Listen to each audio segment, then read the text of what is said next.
অন্ধকার। জেলা থেকে সরাসরিতে এবার অন্যান্য খবরের দিকেও নজর রাখবো। শরীরে রক্ত বাড়ানোর ওষুধ অ্যালবুটাক, আর সেই ওষুধই জাল করে বিক্রি।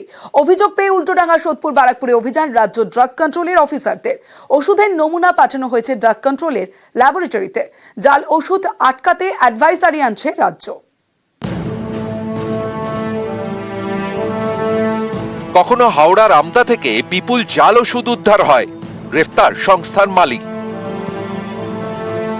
কখনো আবার মেহতা বিল্ডিং, বাগড়ি মার্কেটে অভিযান, সেখান থেকে নমুনা নিয়ে পরীক্ষা।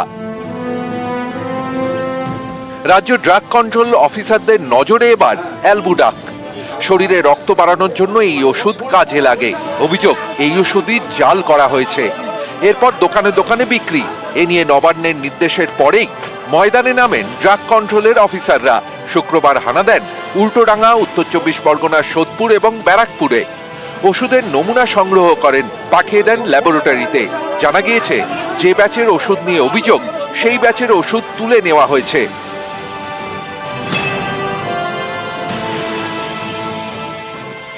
কোথাও জাল ওষুধ উদ্ধার, কোথাও জাল ওষুধ ধরতে অভিযান। জানা গিয়েছে, জাল ওষুধ আটকাতে আগামী সপ্তাহে অ্যাডভাইজারি জারি করতে চলেছে রাজ্য। সব ওষুধের দোকানের মালিক, ফার্মাসিস্ট, ডিস্ট্রিবিউটর, হোলসেলারদের এর আওতায় আনা হবে। ওষুধ কেনার সময় তারা কোন বিষয়গুলি নজরে রাখবেন, তা অ্যাডভাইজারিতে দেওয়া থাকবে।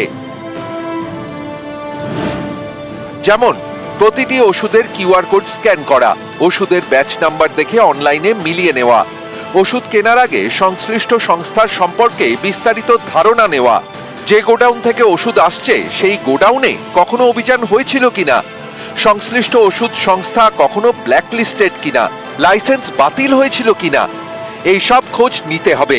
এমনই বেশ কয়েক দফা গাইডলাইন দিতে চলেছে নবান্ন। এ বিষয়ে সম্প্রতি নবান্নে উচ্চ পর্যায়ের বৈঠকও হয়েছে। জাল ওষুধে তদন্ত করতে গিয়ে একের পর এক গুরুত্বপূর্ণ নথি ও তথ্য পেয়েছেন ড্রাগ কন্ট্রোলের অফিসাররা। আর তার মধ্যেই এবার জাল ওষুধ আটকানোর জন্য রাজ্য অ্যাডভাইজারি জারি করতে চলেছে।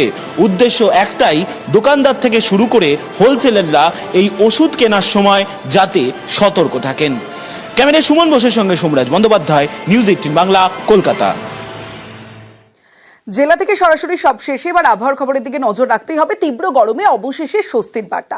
আগামীকাল জেলায় বৃষ্টির সম্ভাবনা রয়েছে এবং দক্ষিণবঙ্গের একাধিক জেলায় ঝড় বৃষ্টির সম্ভাবনা সোমবার থেকে।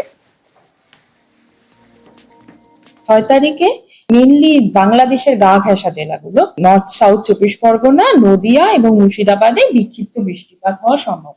7 তারিখ দিন মোটামুটি ভাবে সমস্ত দক্ষিণবঙ্গের সবকটি জেলাতেই বিক্ষিপ্ত বৃষ্টিপাতের সম্ভাবনা। দমকা হাওয়া ও বজ্রপাতের সম্ভাবনাও রয়েছে। উত্তরবঙ্গে কালকে সবকটি জেলাতেই বৃষ্টিপাতের সম্ভাবনা রয়েছে। গাস্টি উইন্ড ও বজ্রপাতের সম্ভাবনা রয়েছে দার্জিলিং, জলপাইগুড়ি, কালিম্পং, আলিপুর। এই যে দক্ষিণবঙ্গের ফোরকাস্ট যেটা দিলাম, কলকাতা জেলাটাও তো দক্ষিণবঙ্গের মধ্যে, তো সেই অনুরূপ ফোরকাস্টই কলকাতা জেলার জন্য থাকবে।